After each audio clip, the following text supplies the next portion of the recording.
Welcome back to TJ Walker Interactive for the question and answer part of our show. Our first question comes from Ashley.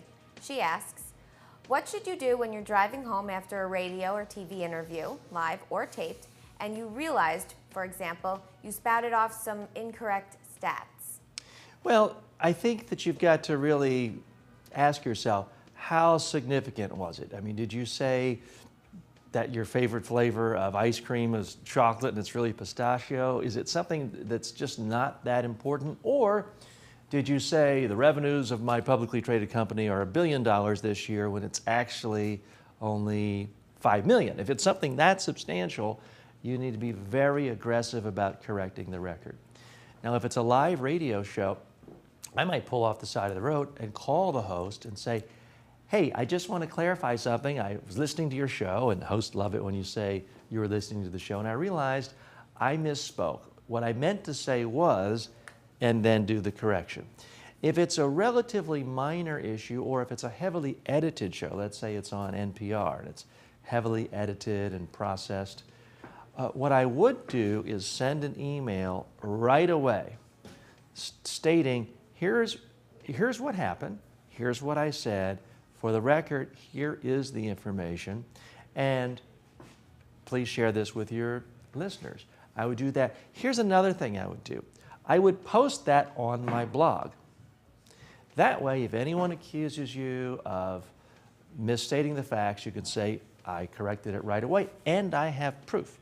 Now, I've done this before, not because of something I said wrong, but there have been times, especially when I'm in foreign countries, when I have been identified as the media trainer to Barack Obama or Hillary Clinton. That's not true. I've never said that to anyone, but when people are doing the introduction to me and they're editing it together in the story, they sometimes do that because I did a video on how to speak like Barack Obama and because I trained Hillary Clinton's successor in the United States Senate. So I can understand why people got that. But I also don't want to have this paper trail, this electronic paper trail of things that are inaccurate. I don't want to mislead people, but I also want to protect my own image. I want to make sure that people cannot say, hey, look, you're lying, you're fabricating your background. So I'll send a quick email to the reporter in question, polite, friendly, just saying, to clarify, here's the situation. I'll also put that on my blog. So again, if anyone wants to accuse me of fabricating things, I have evidence to the contrary. Thanks for writing. Other questions? Our next question comes from Cora from the blogging section. What are some good ways to encourage people to participate in the discussions on your blog? Well, be interesting. I mean, the problem with most blogs is they're just not that interesting.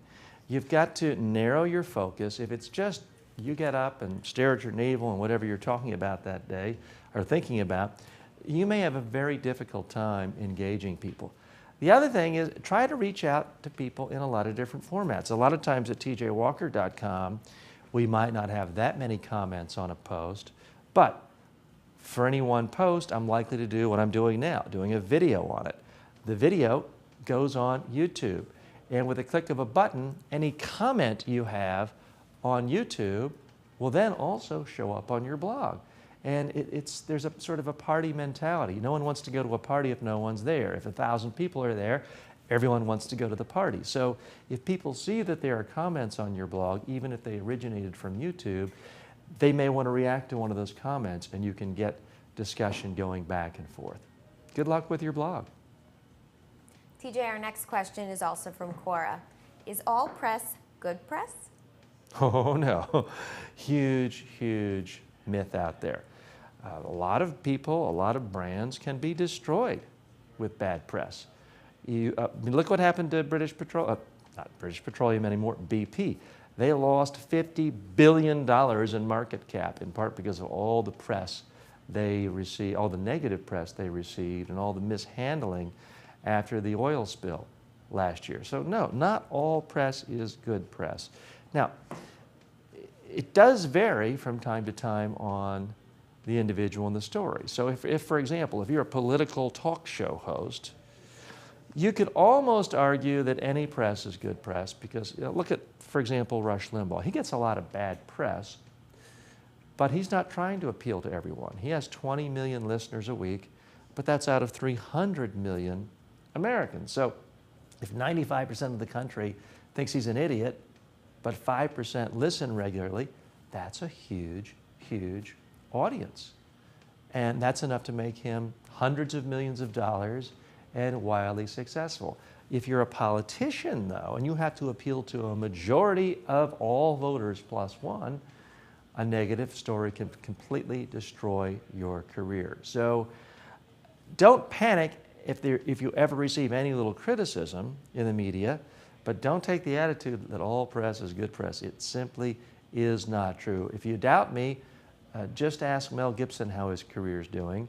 For that matter, let's see how well Charlie Sheen is doing in a couple of months after all this publicity has died down.